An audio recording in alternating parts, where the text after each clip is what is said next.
Hey, this is Randal Ford, advertising photographer and director, and you are listening to the Go Creative Show. Hey everyone, my name is Ben Consoli. I am a director and owner of BC Media Productions, and this is the Go Creative Show, the show dedicated to creative professionals in the video production and filmmaking industries. Today we invite Randal Ford on the show. Randal is an internationally recognized advertising photographer and director who recently released a new book called Animal Kingdom, a collection of portraits, and guess what? It's all about animal photography. The Go Creative Show is supported by Rule Boston Camera, Buy Rent Create at Rule.com, NewsShooter.com, essential news for real-world shooters, Hedge.video, the fastest way to back up media, Shutterstock.com, and PremiumBeat.com. Well, hello. We've got a fantastic show for you guys today. We've never covered animal photography, and Randal Ford is the guy. Of course, Randal Ford does all sorts of stuff. If you go to his website at randalford.com, R-A-N-D-A-L Ford, F-O-R-D.com, you'll see all of his great works. I mean, he is a fantastic photographer. But this recent book is all animal photography, and it's so incredible. What you can see in these animals' expressions is, it's the most amazing thing you can imagine. And this isn't just like dogs and cats. These are rare, crazy, bizarre animals that some of them you would never have even seen or known existed. And the energy that he gets out of these animals, the expressions in their eyes and in their face, and it's just incredible. It really will give you a whole new appreciation for photography, and certainly these animals, the beauty that they have is it's something really incredible. Now, we talk, of course, all about that, but we also talk about just general photography things. You know, what kind of gear he likes to use, how he preps his talent, how he directs his talent, and so much more, because Randal is such a great photographer and director and has a lot to share, and that's all coming up in just a few minutes. Oh, and by the way, the book we're giving, hear that? I have the sniffies. I have a cold. We all do. That's how it is here in New England in January. So get over it. I'm going to be snorting and slurping and sounding like I'm sick this whole time. So strap in, kids. Ooh, we have some exciting news. We have a giveaway. One of our fine Go Creative Show listeners is going to get a signed, personalized copy of Randal Ford's Animal Kingdom for free. And it's so simple to do. All you have to do is you got to go to Randal Ford's Instagram, at Randal Ford, R-A-N-D-A-L-F-O-R-D, go to his Instagram, and send him a message, not a comment, but a message. And all the message has to say is Go Creative Show. The first person to do that after this episode is released will receive a signed, personalized copy of Animal Kingdom right from Randal. How cool is that? Excellent. So before we move on to our interview, though, we have to talk about Rule Boston Camera. Of course we do. We always do. And we want to, because Rule is a place to go to purchase and rent all of your production equipment. So you buy stuff from Rule, you rent stuff from Rule, but really what it's about is service. Let me tell you why. Production is mission critical. People spend a lot of money. They really do. They spend a ton of money to make sure that their production goes off without a hitch. And if you're renting equipment, chances are you don't necessarily know it so well, maybe because you don't own it or you don't have a lot of experience with it. And what you're going to get from Rule is the equipment's going to be in perfect condition, but you're also going to get attentive service and expert technical guidance in pre-production. So when you leave Rule with your equipment, you're all excited, you're putting it in the back of your car, you leave with not only the equipment, but the technical know-how to make sure that you're able to use this equipment the right way. So they really have your back. And that's going to give you peace of mind on set, which is really what all of us want, let's be honest. So they are committed to make sure that you are supported. And that's what they're going to do over at Rule.com, Rule Boston Camera. Aside from that, they have a world-class inventory of rental gear. They've got cameras and audio equipment, lighting, grip gear, everything you need to make your project and make your shoot day a success, including a selection of fantastic lenses. A lot of us now own camera bodies, but we rent our lenses. That happens quite a bit, and Rule is a great place to go for that. They've been doing this for 35 years, so they certainly know what they're doing. But it's not about that. It's not about how long they've been around. It's not even about the inventory they have. It's the service. That is the thing for me that keeps me going back all the time. I put my money where my mouth is. I buy stuff from them constantly, and I rent from them even more than constantly. It's impossible, and I still do it. That's what it's all about at Rule.com. So head over there, Rule.com, R-U-L-E. Buy some stuff, rent some stuff, ask a few questions, search around the site. You'll be happy you did. Rule.com, R-U-L-E.com. All right, it's time for our interview with Randal Ford. Wow, I am excited for this one. Something different we haven't had on the show before, and it's all coming up right now.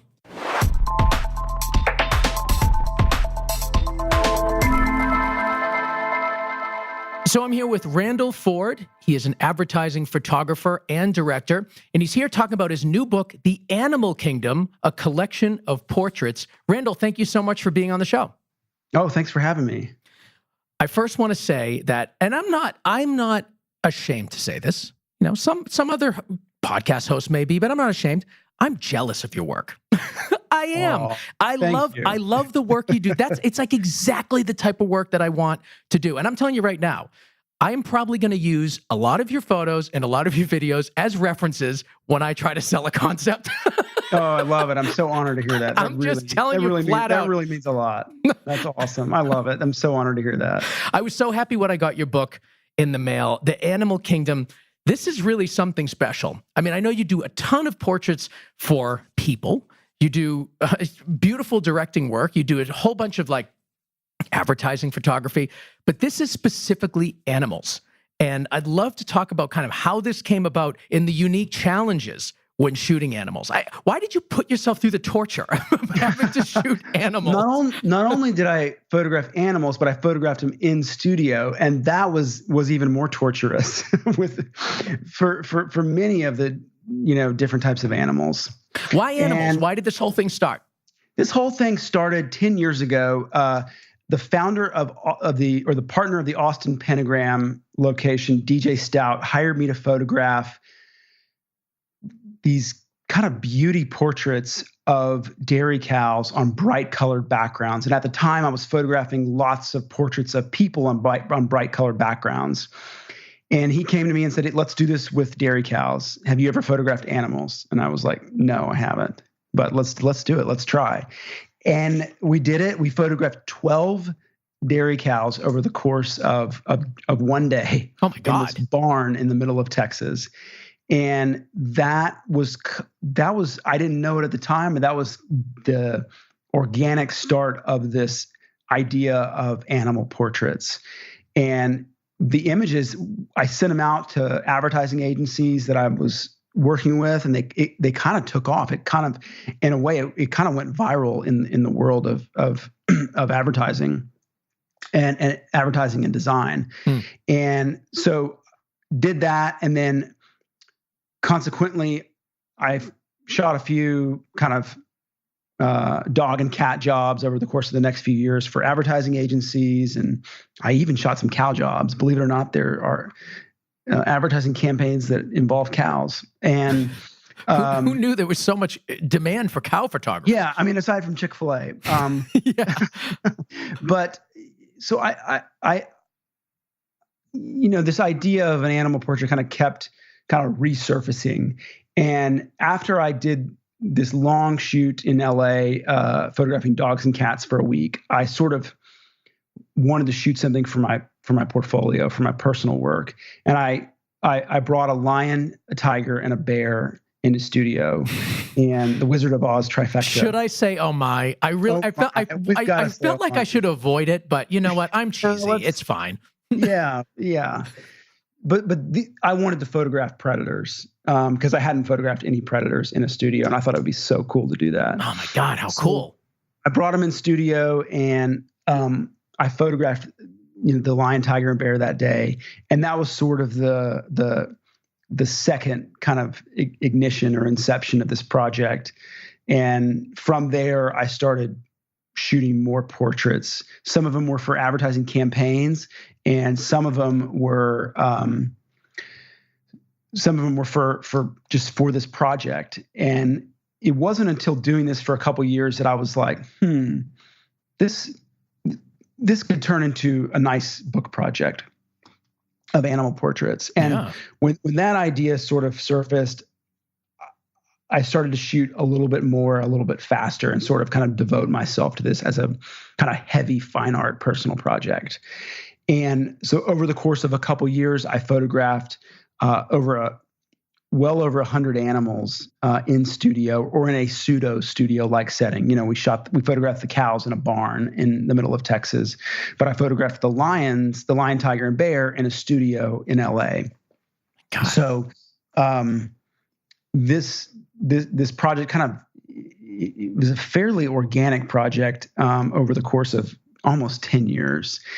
And the idea behind this is the cows was such a odd start to this, but they gained so much traction because nobody had really seen like a beauty portrait of a cow. Yeah. And of a dairy cow. And that sort of, as someone who loves portrait photography and has always loved portrait photography, I sort of took this idea of animal portraits and I ran with it. I mean, you've got everything here. Flamingos. And I'm just thinking about like how difficult it is to take a photo of your dog. It's so hard to get an animal to do anything you want it to do. Yeah, you're absolutely right. It's not just animals that you would find in the wild, but it's animals that you could find, in your own backyard. Raccoons and skunks and exactly. There's just so much stuff here. And it's like, of course you would never get the opportunity to look at an animal this closely for this long. And it just gives you a time to really admire the beauty and just look at the soul of these animals. You just don't, have the opportunity to do that. That I think is what's really unique about the book is it's like, first of all, there's a million pictures in here. I mean, this is not a thin book. It's just pictures. And you can really spend a long time analyzing these shots and really looking into their eyes and getting the expressions. It's incredible. Well, thank you. And that was part of the project, is to kind of create a portrait of an animal, whether it's a chicken or whether it's, a leopard, that connects with the viewer, that connects with the audience. And I think humans are so connected with animals on such a broad level, and all different kinds of animals. And everybody has their favorite animal, or an animal that resonates with them, or, an animal that has always kind of connected with them, or, whatnot. So I wanted to kind of shoot this broad range of portraits to connect with an audience. How did you walk me through the process? I'm assuming that you're hiring some sort of animal casting agency so that they can find you like the right animal. No, not really, actually. Really? Okay, so the animals come from a few different places. They come from either rescue facilities, and I would go to those facilities. They come from a few zoos that would be cool with me coming in. They come from places like LA that have animals that are, they're working on commercials or movies. So these are like your celebrity animals. And then they come from private owners that we just kind of like randomly started finding through this web of trainers and animals. It was kind of crazy.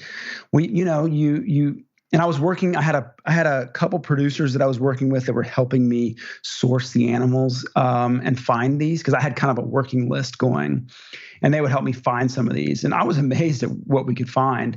But what was the interesting is you would find one animal, and then that person may have another that you're like, oh, I'd love to photograph a skunk as well as a squirrel. Or someone had a brown buffalo, and they would say, "Oh, I actually have a white buffalo as well. Would you like to photograph him?" And so it was this, and then that same person might have said, "Oh, you know what? I actually know somebody that has an armadillo," and that person knows somebody that has a longhorn, and that person knows somebody that has an Arabian horse, and that person knows somebody that has this, exotic dog or something. So it was like this web that I was weaving with all of these animal lovers and animal owners and animal trainers. So it was kind of an interesting process. So you get the animals on set, and what's the next step? I mean, is there some sort of a process to make sure they're groomed correctly? And I mean, how do you get them ready to be on camera? That totally depends on the animal. There's no chance to develop a rapport with an animal, although there is chance to develop a rapport with the trainer and get to know the trainer and make sure the trainer knows what you're looking for. But it totally just depends on the animal. So sometimes, like, let's say a cow, you just work with the owner or the handler to get that cow in front of camera. And I try to get a nice mugshot of the cow, and I just shoot a series of images, 100, 200, maybe only 50, maybe only 20, and to try to get the right shot where they kind of show a little glimpse of their soul, a little glimpse of their personality. But it's important that I communicate with the animal's owner or the trainer what I want out of the photograph, what I'm looking for, and then hopefully allow for some surprises to come to the surface. Do you ever interact with the animal itself, or always the trainer? Sometimes I do. Like the lions and the tigers and bears. I mean, I couldn't. There was no interaction with them. I'm not touching them. I'm like, okay, don't look them in the eye. Although I don't think that's really a thing. But the elephants that I photographed, I was actually able to interact with, and I was actually able to. One of the elephants, I put my hand on her chest, and I felt the rise and the fall of her breath, and this amazing wrinkly skin, and it was just an amazing memory, amazing experience. I got to pet a skunk that fortunately had its glands removed, so it wasn't too stinky. But so most of the animals I don't get to interact with too much. I've only worked with a raccoon and a dog for 2 different commercials, and it was a challenge. The raccoon, especially because I bet the raccoon was. Yeah, it's very hard to get them to do. A dog was a little bit easier, but a raccoon was really hard to get it to do what we wanted it to do. And that was the first time I worked with an animal, and wow, did I learn! I learned like I was developing shot lists. Not really. I mean, I knew it was going to take some time. I was kind of accounting for that. But definitely learned my lesson with that commercial that you need to leave some extra time for the possibility that the animal's not going to be that into it. Exactly. Yeah, you definitely need to allow for that time. You need to allow for some time if the animal needs to like step away from set. You got to have backups. I mean, on all the dog and the cat shoots we do, we almost always have a backup because there's no telling how, if a dog or a cat gets in front of the camera and they get nervous or stressed, just like a person could get, by the way, we may have to resort to using, the backup dog or the backup cat. And when you're working with the trainer, is there a different kind of communication between you and an animal trainer versus you and a human talent? There definitely is to a degree, because with a human talent, I'm kind of studying them to see I'm studying them during our conversation to notice their intricacies, their personality, kind of what they're going to be like on camera. And with a trainer, it's more of like it's more of a black and white conversation. It's like, this is what he can do. This is what he can't do. Well, I can put him here. That's all I can guarantee. And obviously some animals, like, there are some dogs that are so well trained that can do anything you want almost. Yeah. But a lot of these animals, they don't do anything. I'm just looking through some of my work, like the raccoon. I mean, the raccoon doesn't, he couldn't sit still. It was like, okay, he might sit here for a second, but we don't know what he's going to do. And that was an interesting exercise in relinquishing control and kind of allowing yourself as a portrait photographer who normally controls the direction to allow yourself to just kind of go with the flow. In the moments that you've selected to feature in your book, they tell a story, specifically the raccoon. Okay, so baby raccoon, this is a mischievous look. You see it resonates to humans. There is a particular look here, and you're working with subjects that don't really have a lot more than just eyes. Like they're not really moving their face. Their bodies certainly tell a story, but it's really in the eyes and the placement of their head. You don't have as much to work with Or maybe you think of that differently. My perspective is it's not as much to work with than human talent because the expression is mostly in the eyes, but maybe I'm wrong. No, you're exactly right. I mean, there's not as many subtleties to work with. Yeah. It's like you can't say, I want you to just smile a little bit, or I want you to laugh, or I want you to cry, or whatever. Like, it's like you just have a much more limited range of direction. And so part of the process of trying to capture these shots that, the raccoon shows you a mischievous look, or the owl shows you an intense look, is part of that process is just capturing a lot of images and being ready so that when they kind of show you a little glimpse of their soul, of their personality, you're capturing that, like, because you are focused and you're ready to capture that moment. Did you light these with strobes? I did. Yeah, that was another element to make how did that work? To make it more difficult. But it was important because the strobes freezed the action. Yeah. So the strobes helped give the images this really crisp, detailed, polished look that I otherwise wouldn't have been able to achieve, especially in the shots that have a little bit of movement. But yeah, I mean, I used, the way that the animals reacted to strobes just depended on the animal. I was actually kind of surprised. For the most part, not many animals were really bothered by the strobes. Horses were the only ones that would flinch the first couple of times. But after that, they typically got used to it. And that's one of the things that I try to do. If I have an animal that I'm bringing on set, whether it's just even if it's a well-trained dog, the first thing I want to do, I'm communicating with the trainer and I'm like, hey, let's slowly fire the strobes so that he doesn't get stressed or nervous. And so he can also acclimate to the situation. So it's just part of kind of getting them kind of relaxed and, used to the scene or used to the environment. Can you walk us through your post process on this job? Sure. So all of these animals I photograph on either a light gray background or a black background. And for the most part, I'm not able to get that perfect in camera unless I'm in a true studio. Yeah. And so when I'm in a studio, I can kind of get that correct background tonality. But otherwise, I'm really looking for a clean cutout.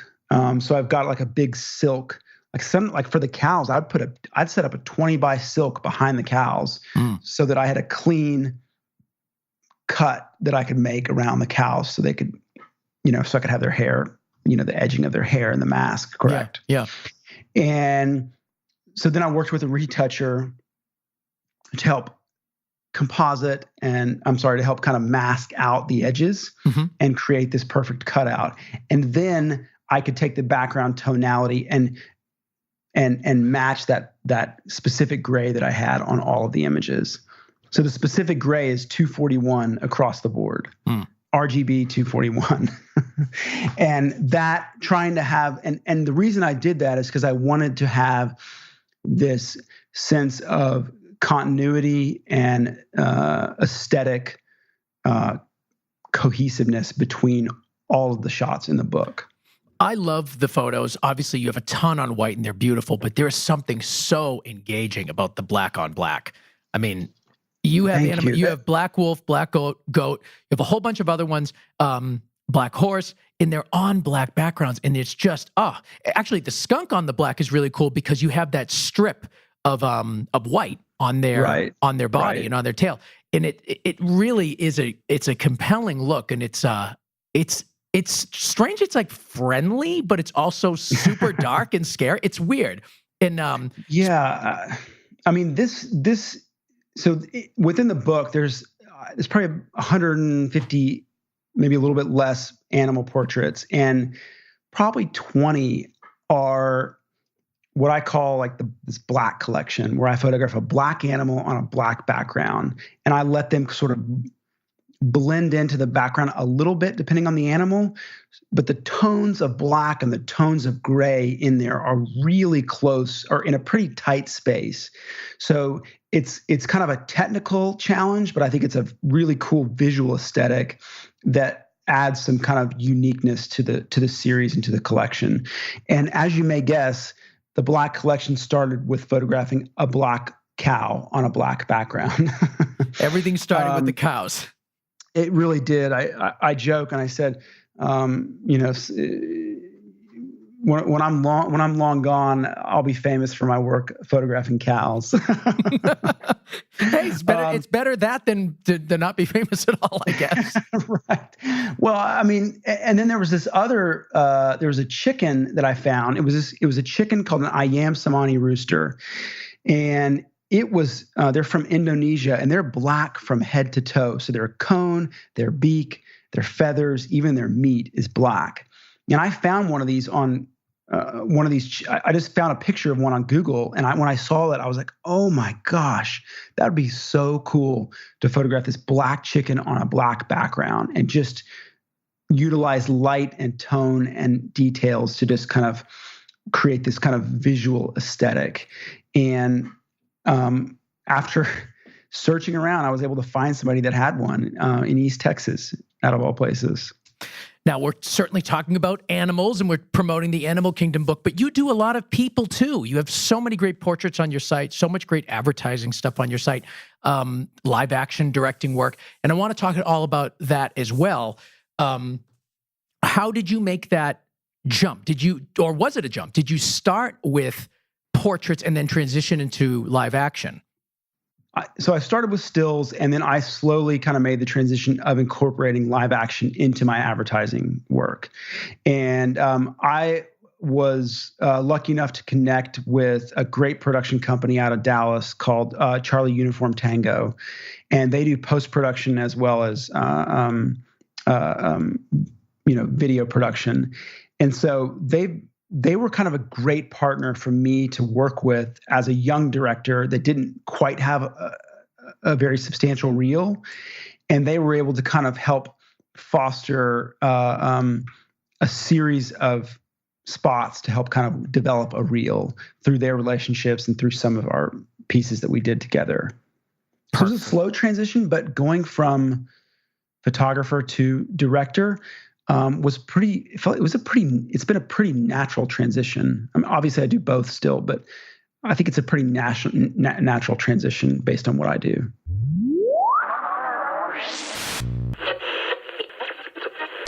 Picture this. You're on set, right? Camera operators are giving you their media cards.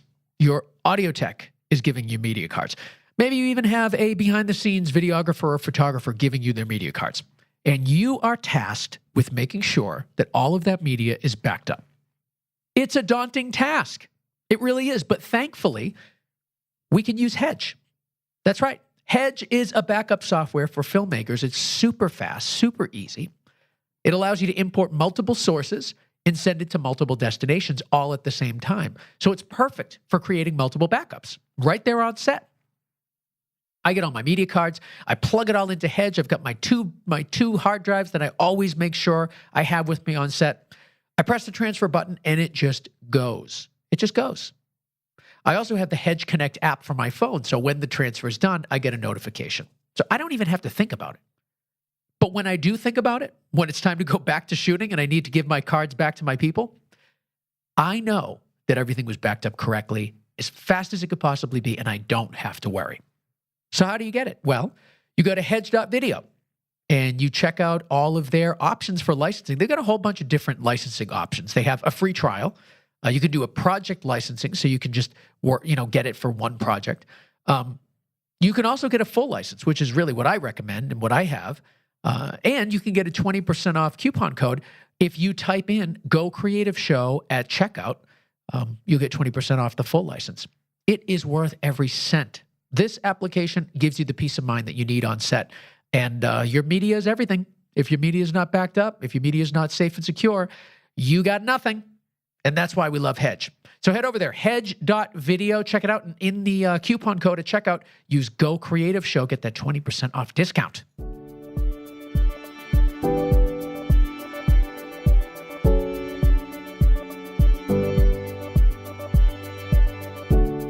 You are listening to the PremiumBeat.com Song of the Week.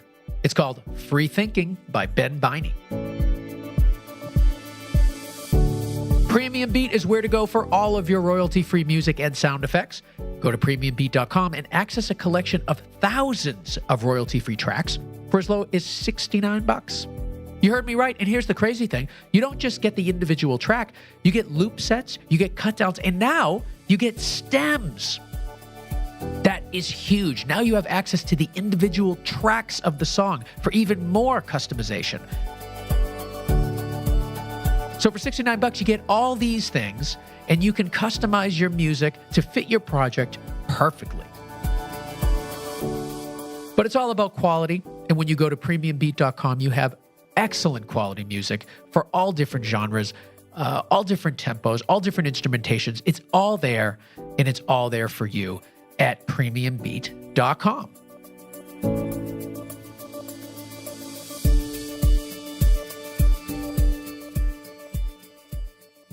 All right, let's get back to our interview with Randal Ford.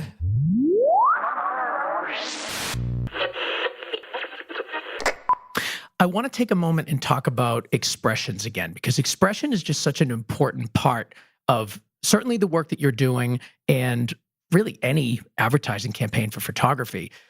Oftentimes in advertising photography, you get very big expressions, grand, Exactly. almost over the top, where you seem to really keep that subtle. Would you consider that a particular style of yours, or is that just something that you've gravitated towards over the years? How did you get to that appreciation for subtlety? I think it's a little bit of both. I mean, I think it's something that I've slowly gravitated towards through the years.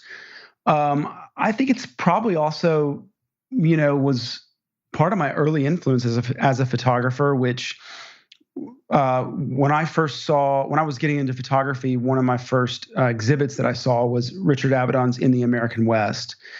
And the majority of his portraits are really, just based on subtlety. I mean, you talk about, if you look at some of his work, and for anyone that's listening, if you don't know who Richard Avedon is and his project In the American West. Spell that last name. I'm going to put it in the show notes. Avedon, Avedon. So okay. Richard Avedon. Perfect. And he was a quintessential fashion photographer and portrait photographer. And his project In the American West is these portraits of people on white backgrounds. And it is all about the subtlety. And we even saw that in some of his editing selections when he was looking through what to choose. I mean, wow, I'm looking at this right now. So one of his most famous photographs from In the American West is the beekeeper. And the beekeeper is a photograph of this beekeeper, and he's covered in bees that are stinging him. And he's on this white background, and he has really fair skin. I think he might actually be albino. Oh, this is it's haunting. It is. Yeah, it's crazy. The whole series is a bit haunting, but it's rooted in the subtlety of expressions. And I saw one of these photographs, or two of these photographs of the beekeeper, and it was Avedon comparing one to the next. And most people would look at it and not for 1 second think there was any difference between them.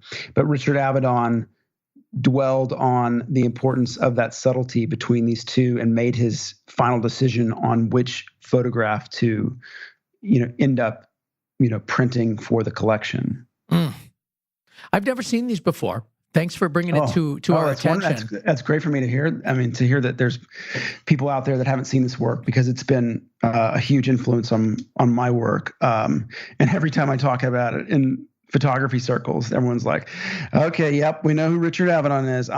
Moving on. But everyone knows who he is because it's Richard Avedon, and his work has gained that much notoriety for a reason.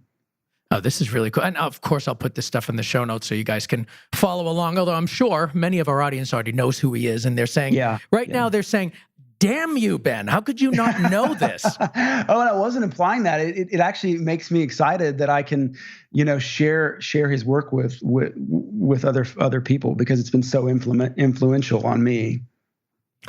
Can you walk us through kind of the makeup of the creative direction on a photography set? when you're doing advertising photography? I mean, I know for video, you certainly have your creative directors at the agency. You have your clients, of course. You as the director. But how does it work in photography? Okay, so very similar to live action. Let's real quick, just on the client side, I'll just confirm what you said. You've got the agency, and at the agency, there's art directors, creative directors, account executives, and art buyers or art producers, which are what I guess people in the live action world would call broadcast producers. Yeah. So very similar team. And then you've got the client side, which is usually, 2 or 3, sometimes 4, 5, 6, 7, 8, 9. Oh my God. Who knows how many? I'm getting anxiety hearing that. I've never had that many, but sometimes it's amazing how many people come on shoots sometimes. But anyway, so you've got that side on the client agency. And then on my team, and I'm gonna kind of go biggest case scenario. Let's say I'm doing a shoot in studio where I've got where we're building a set. We're building a set, and we have actors and talent and whatnot. So I usually have 2 assistants that are basically kind of camera and lighting assistants, and then I have a digital tech which helps me handle and manage all the digital files and archiving and backup, and interrupt me at any point. And then I have wardrobe. I'm interested in this. Wardrobe stylists, wardrobe stylist assistants, makeup artists, sometimes more than one, or sometimes a makeup artist assistant. And then if I'm shooting with, if I'm doing sets, I usually have a set designer, and that set designer probably has an art director or a prop designer or a prop stylist. And then that prop stylist probably has 1, 2, 3, or 4 people below him as well that are helping orchestrate all the props and whatnot.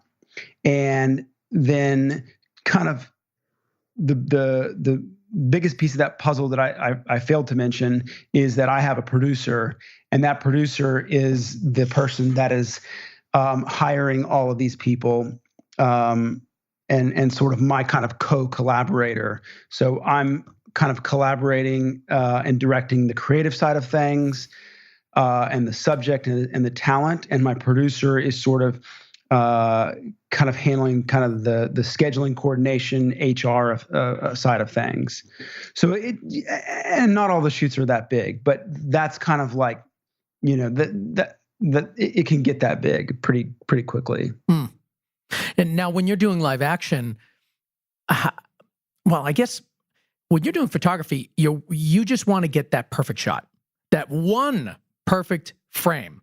And right. with live action, with video, it's still short, 30 seconds, a minute, whatever. If you're doing branded content, maybe a little longer. You have more there. I mean, you can't obsess as much from frame to frame as you can in photography. How do you sort of blend that? Because in some ways you're controlling everything, and in some ways you're controlling nothing at the same time. Exactly. Yeah. I mean, that's kind of a good thing and a bad thing about photography is you can control everything, but controlling everything sometimes isn't the best thing to do. And in many cases, it doesn't lead to the best result either. So you have to strike a balance of how much do I control and how much do I kind of let flow and let be. And that depends on the shoot. That depends on the story being told and the purpose of what's going on. On the flip side, like you said, directing, it's ironic because there's more time involved, there's more variables involved, but because you have that additional time on camera, you don't necessarily have to sweat. I mean, the absolute minutia, just like you would for a still photograph. Because on the stills, sometimes we really are getting down into the minutia and utilizing small details and subtle details to tell a big story. And in live action, those tools are certainly there, but it's not as obsessive. And for me, to be quite honest, it's an aspect of live action that I really love. I really have enjoyed a little bit more freedom when I'm directing of not having to get so granular on, okay, we want to move this, this lamp over in this set, like 1 millimeter. Yeah. And so is it in a way, directing is kind of a therapeutic thing for me. But it really actually brings some nice balance into my career, just from a creative approach, because I enjoy that process of directing. And directing is different as well, because I'm not holding a camera in my hand most of the time when I'm directing. Yeah. I'm working with a director of photography or a camera assistant, and I enjoy that freedom, because it kind of frees me. It frees a technical side part of my brain up, so I can focus more on the creative side of things, specifically with talent direction. I want to talk about your location photography. On your website, randalford.com, you have, first of all, it's a great site. And it's all broken up in a whole bunch of different ways, and you can categorize it by location, which I thought was kind of interesting. And what I see here is a really great collection of shots. Obviously, the set design's really nice. The art direction's really nice. But what is most particularly interesting to me is that all of these people look so comfortable in their locations. Like, the location is just as much of a character as the person.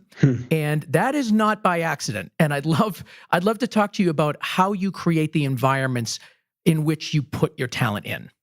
A lot of these shots on my location page on my website are sets that we've built. And so when you build a set, you can really get down to like stylizing it and utilizing the set to frame your subject and to help tell the story and to kind of create this little visually interesting world. Another aspect is, framing of the subject, and where do I put the subject? And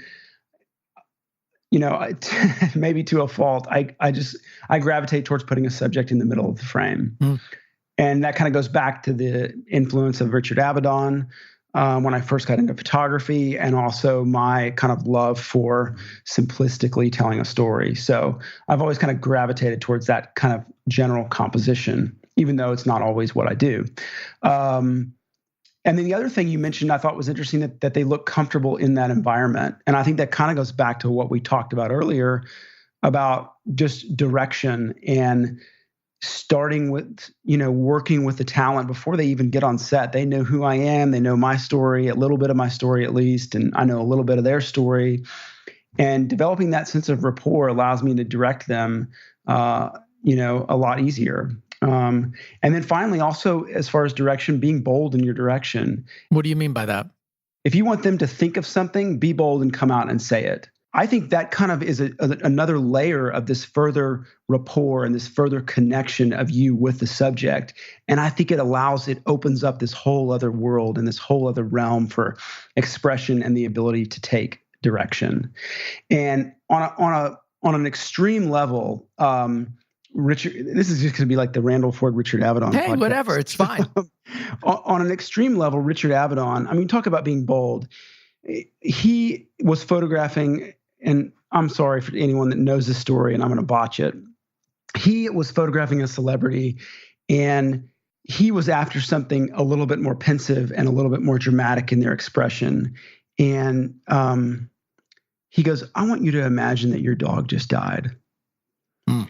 And that change, such a dramatic and bold statement and direction, gave him the ability to draw out an authentic expression that otherwise wouldn't have been able to be drawn out from below the surface.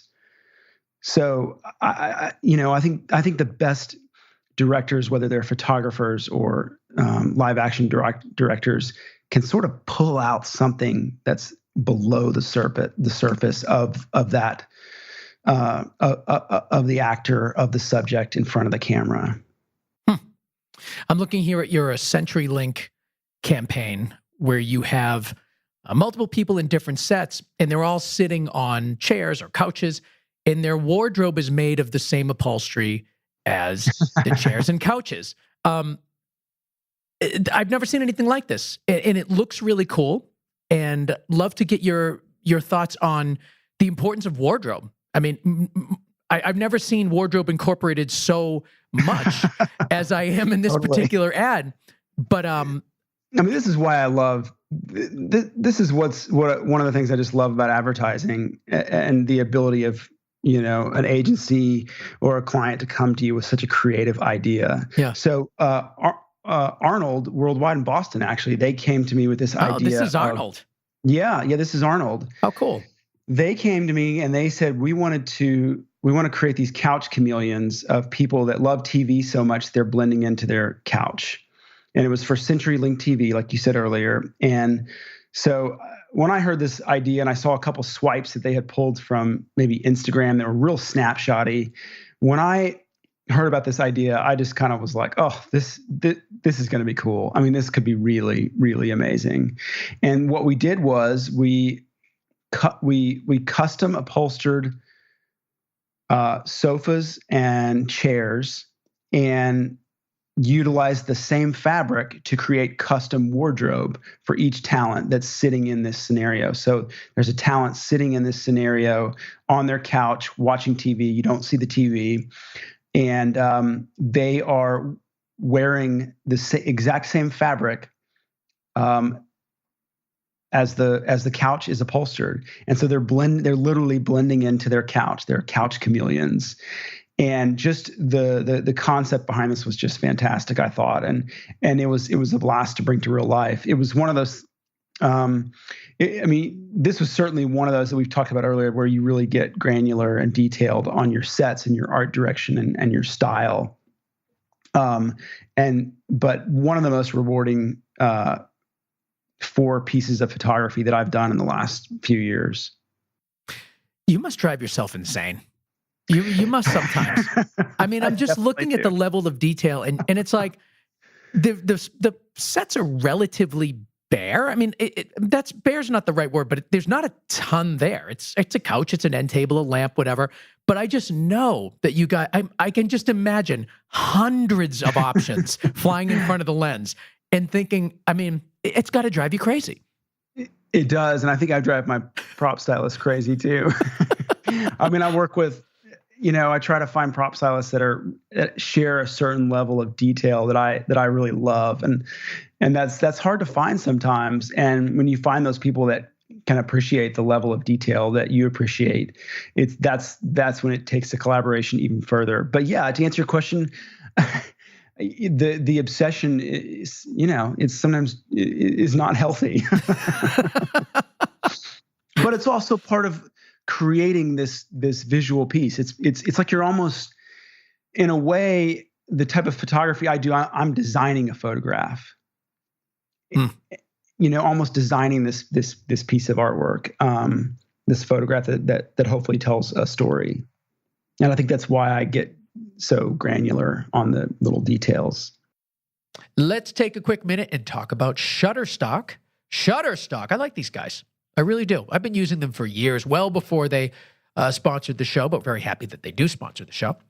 The reason I do is because, first of all, they have a huge selection of video clips and photos and music and all of that as well. But most of the time when I go there, I'm looking for videos, and I'm looking for 4K videos, and they've got tons of those.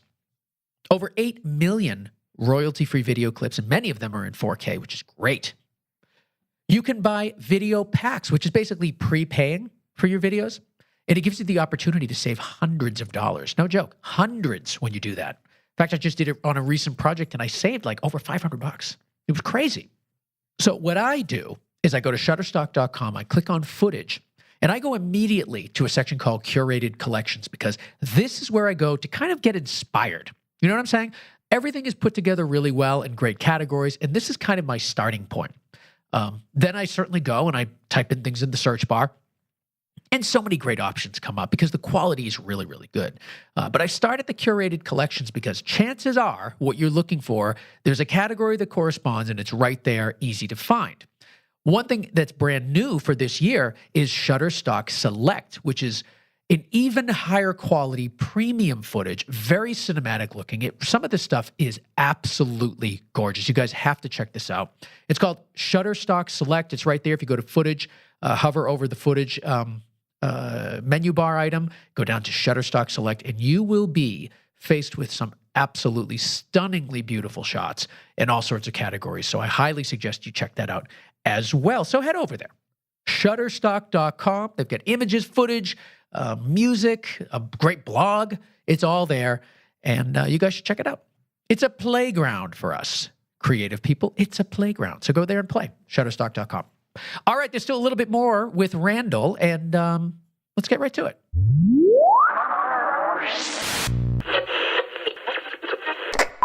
One of the other things I noticed about your work is you have almost everything's in focus. There's very few shots here that I'm looking at where there's narrow depth of field. And I like that look a lot. I think it's really interesting. So the combination of, subject in the center, a lot of stuff in focus. I'd love to know sort of where that's coming from, because it's across so many of your photos. I can only imagine that it's something that you bring to the creative versus something that comes to you. Yeah, I mean, it is to a degree. It depends on the photo shoot. Sometimes it's, sometimes I throw the background out of focus, but, when it's in focus, you can utilize all these details that we've been talking about to further tell the story. Yeah. So it's definitely part of my work. I would say that over the last few years, I've evolved a bit where I'm not shooting anything at f11 anymore. I'm shooting more at 5.6, and if I want a greater depth of field, I'm using a 35 millimeter lens. So, I think as artists in this business that we're constantly evolving and have to be kind of fine tuning our style, making tiny little adjustments. Yeah. But it's tricky when everything is in focus, or even when it's quasi in focus, because it can look unnatural sometimes. So I want to try to find a balance between the background's completely out of focus with this beautiful bokeh, a balance between that and a balance between where everything is tack sharp.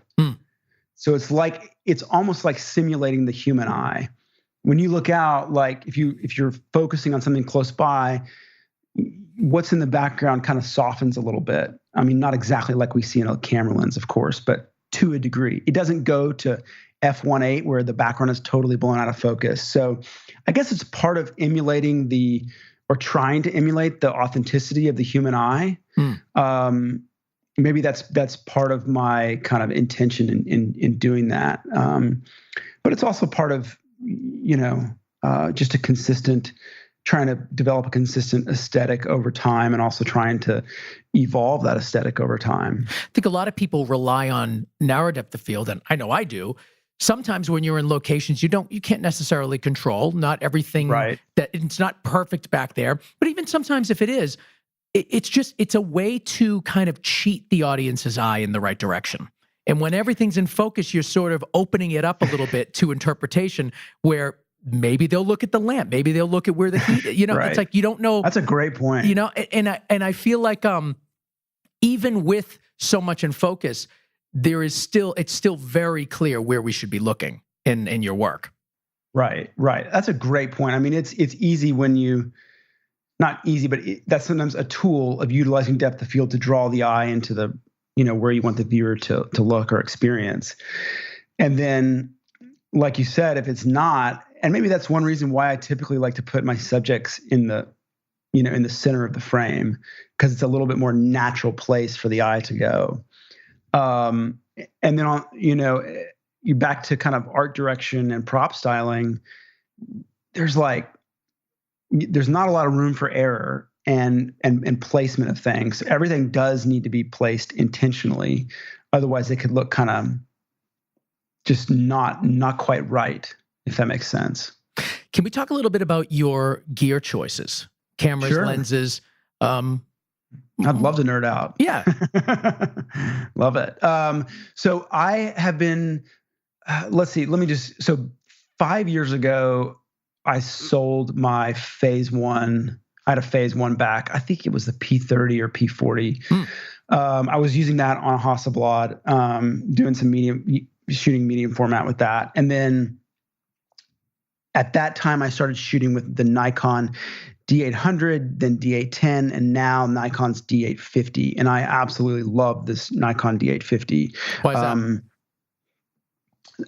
The sharpness, the crispness is fantastic. But thing that I like the most about it is the color rendition and the way that it's rendering colors.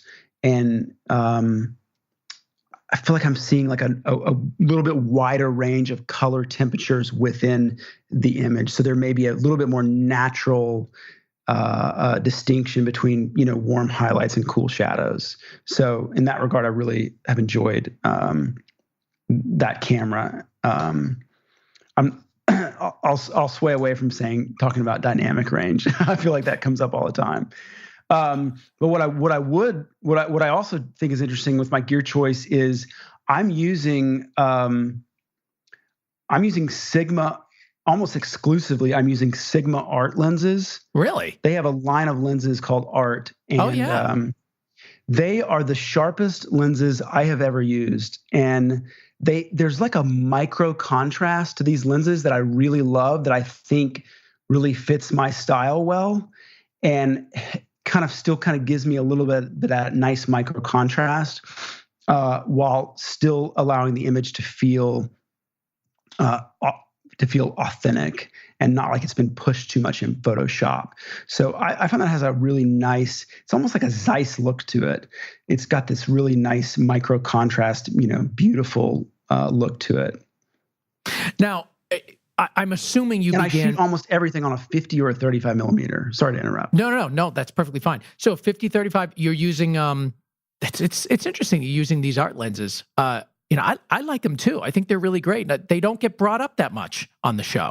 That's interesting to me. I mean, maybe they're underrated, but not for me. I mean, they've been really fantastic. And I think coupled with the Nikon D850 or the D810, that's when I finally felt like, now it looks like I'm shooting medium format again.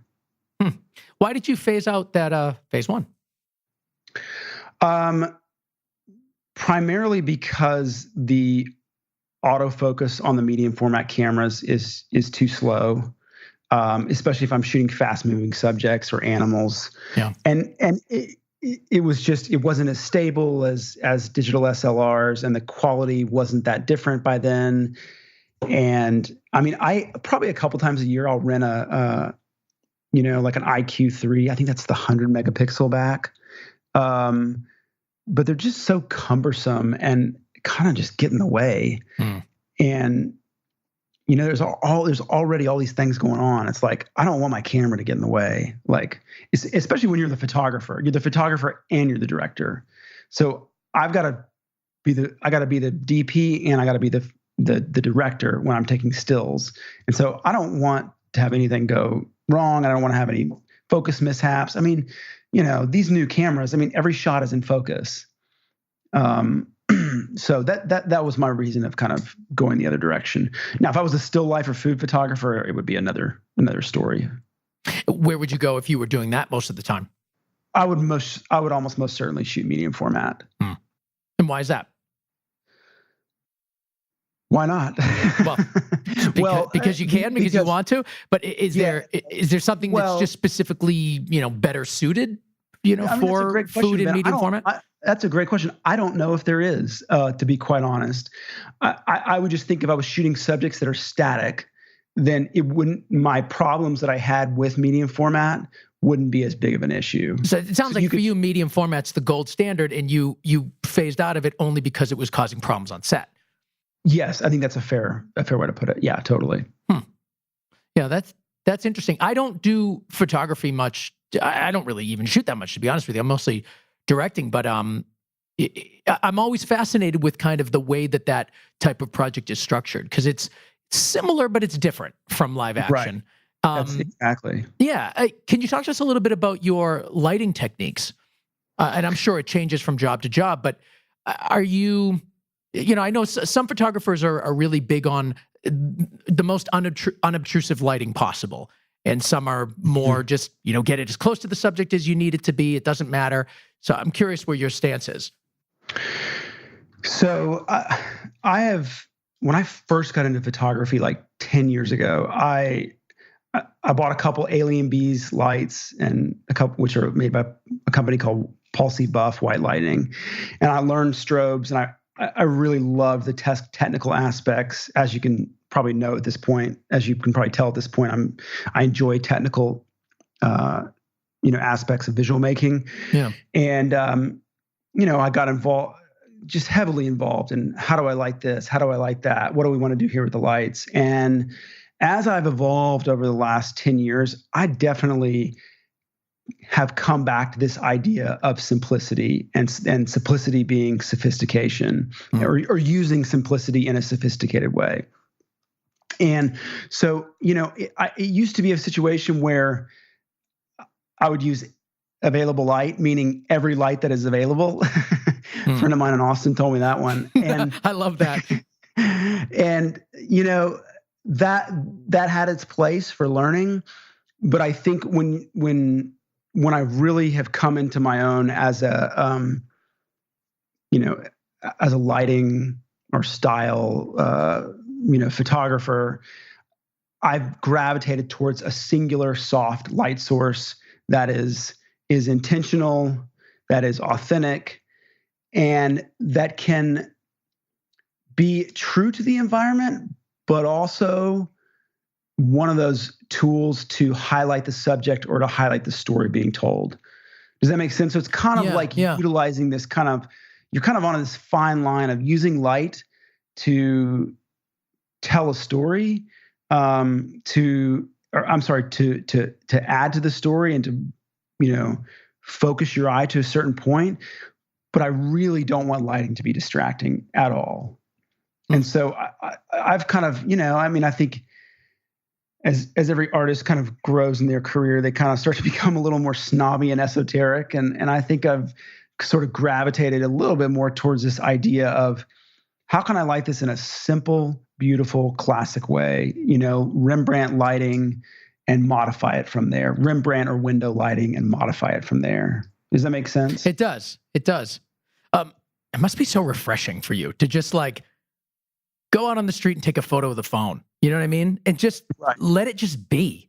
Are you ever, a lot of the work on your site here, and obviously I haven't seen it all, but a lot of it looks lit and prepared and designed and all of that. Do you ever find yourself in situations where you're kind of just outside shooting landscapes or just man on the street type stuff? Anything to just kind of cleanse the palette? Yeah, I think cleansing the palette photographically, visually is such an important exercise for photographers, directors, visual makers. I have 3 young kids, and so I'll pull out my camera and photograph my kids quite a bit. I'll take them and steal them and try to do a portrait or, do something goofy. But it's all just play. It's no lights or anything like that. It's, that's when I'm shooting with the backgrounds totally blown out of focus. It's funny. I almost thought about putting a gallery of some of my family snapshots online to showcase just a totally different look. That's a little more just like snapshotty, classical, backgrounds blown out of focus type of look. I think that'd be really cool. I think it'd be interesting for people. It could show a nice range, I think. It could. But also, the iPhone is certainly enjoyable to make photographs with and test, and I don't know, just if you see something cool, it's a great little tool to always have in your pocket. What is your kind of go-to camera for just kind of, futzing around the house or going on vacation, or something you just carry with you, not even in a professional level, but just in ease of use level, something quick? Great question. So I always have an iPhone with me, of course. So that's kind of my first go-to camera. Yeah. But then it is for a lot of people. Yeah, and that's fine. It's a great camera. And you know what? We talked earlier about focus, and when everything's in focus, you better have a good composition. And if you're shooting with an iPhone, everything's going to be in focus because that is an itty bitty, teensy tiny little sensor. And you got to have everything kind of, you got to have a nice composition. Is what I'm saying. For my personal stuff, I have a Sony. I have one of the A7s. I think it's the Mark II. It's a few years old, paired with like a 55 millimeter 1.8 lens. That's kind of the camera that I always have lying around the house. I'll throw it in the car. I kind of always have it on me. It's funny. I've gone through this like this range of dating mirrorless cameras where I keep hoping to find the right one and I never do. Yeah. I've used the Fujis a couple times. I've used some of the other Sonys. I used one of the, what was the other one? I had an Olympus at one point, and I just kept thinking I would find the right, the right mirrorless camera. And the only one that came close was the Sony, probably because it's full frame. Are you doing the A7 or the A7S, A7R? Which? I'm doing the A7 Mark II. So it's a 24 megapixel camera. Yeah. If I was to buy a new one right now, I might buy whatever could shoot probably the A7S, whatever could shoot in the lowest light possible. That A7S low light is crazy, but it's crazy. I would advise you not to buy it right now because I think there's going to be a version 3 coming out soon, probably at NAB this year.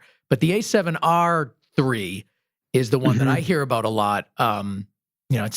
We've shot like spots on A7S2 like, for real. Oh, no. You know what I mean? Nice. It's crazy. Like it just sort of was there as a B cam, and then it became like, oh, maybe like a second angle to another camera or a crash cam, right. whatever. And then it just kind of, for budgetary reasons, became the A camera for a spot. And everyone's like, Jesus, this looks pretty good. You're almost like disappointed with how good it looks because you don't want a camera at that price and that sort of, that anybody could just buy to be so good. But you're like, damn, it's an impressive camera. Well, I think that's what's going to happen with video cameras, just like it has with photography cameras. Video cameras, I think, are going to be quote unquote commoditized, where kind of anyone will be able to buy a really great one. And the way to evolve and separate yourself, it will be more from a creative perspective than a technical perspective. But going back to the Sonys, what are you not liking about the mirrorless? Because you said you've dated a bunch, didn't want to marry any. What are the problems that you're having with them? I shoot a lot in studio. Probably at least half my work is in studio. So I like SLRs in studio because I'm looking. I'm not looking at an electronic viewfinder. Yeah. When I'm shooting outdoors, man, an electric viewfinder is awesome. Yeah. I love it. Yeah. But here's my perfect camera for my personal kind of palling about type of stuff is the updated, which is not out yet, which I have no idea if they will even update it. The updated Sony RX1, I believe, which had the 35 millimeter f2 Zeiss lens built into the camera. So it was essentially like the Fuji X100F or T or whatever it is these days. And I'm pulling it up right now. The Cybershot, I see Cybershot DSC RX1. Is that the one you're talking about? About $1,500 or so? Let's see. Wow, it's okay. So that's an older one. So now it's currently into the RX1 R2. So if you bought it new, the most updated version, which is 42 megapixels, is $3,200. But that camera's I think that camera's got to be 3 or 4 years old. And so they're either never going to update this or they're going to update it soon. For me, man, I would buy this. This thing is like you could almost fit this thing in your pocket. This looks so small. So there's no interchangeable lens to it. This is just, it's right on there. This is one lens, a 35 millimeter lens, which I love that focal length. I love a 52, but 35 millimeter focal lens. And it's almost the size of a point and shoot camera, but the catch is that it's full frame at f2. And so you can shoot images that have at 35 millimeter that have beautiful bokeh, blown out backgrounds that, in this camera that could fit in your coat pocket. Oh, this is very cool. Yeah, I can see the benefit of that. Look how small this is. Jesus. That's very cool. Yeah, it's tiny. So I don't know if they're going to, it's been out for a long time. So I don't know if Sony has any intention to try it. To update it. Let's see, RX1. Yeah. Now we're just looking online for things. Yeah, we should stop now. Supposed to be making good radio. This is just exactly. We're just searching Google stuff. Well, and that's perfectly fine. It's a good place. It's a rough ending, but it's a good place to stop because we are running out of time. And I'd love for people to know where they can go online to find out more about you and what you're doing. Sure. So my commercial portfolio or advertising portfolio is at randalford.com, and that's Randal with one L. And my fine art portfolio is at randalford.art. And then I'm on Instagram at Randal Ford with one L, RANDALFORD. I love it. The book is called The Animal Kingdom, a collection of portraits by Randal Ford, of course. And you can get your copy really anywhere books are sold, but you can go to randalford.com. It's got to be there, right? I see randalford.art/book, but is it on your randalford.com website too? It has to be. There's a link to it. If there's not, I'll put one up now. Well, either randalford.art or randalford.com. You can search for it. It's everywhere. But of course, it's everywhere. And we want to thank you so much for being on the show, Randal. Your work is beautiful. And so thankful that you came on and shared your wisdom. Thank you so much. I'm honored to be here.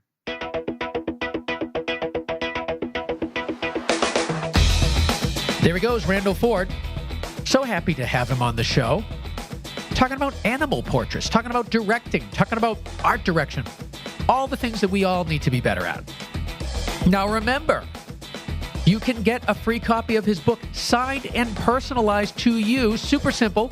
All you have to do is go to his Instagram at Randal Ford. Send him a message, not a comment, but a message. And in the message, type Go Creative Show. And if you're the first one to do that, you will win. Easy. I want to thank Matt Russell, who mixes and masters and makes this show sound so delicious. You can find him at gainstructure.com, and on Twitter at gainstructure. Of course, you can tweet us at Go Creative Show. Check out our website, gocreativeshow.com, to get links to all the things we talked about this episode. And of course, our sponsors, Hedge.video, Rule Boston Camera, News Shooter, Shutterstock, and Premium Beat. Without these people, we wouldn't exist. So support those that support us. We'll see you next time.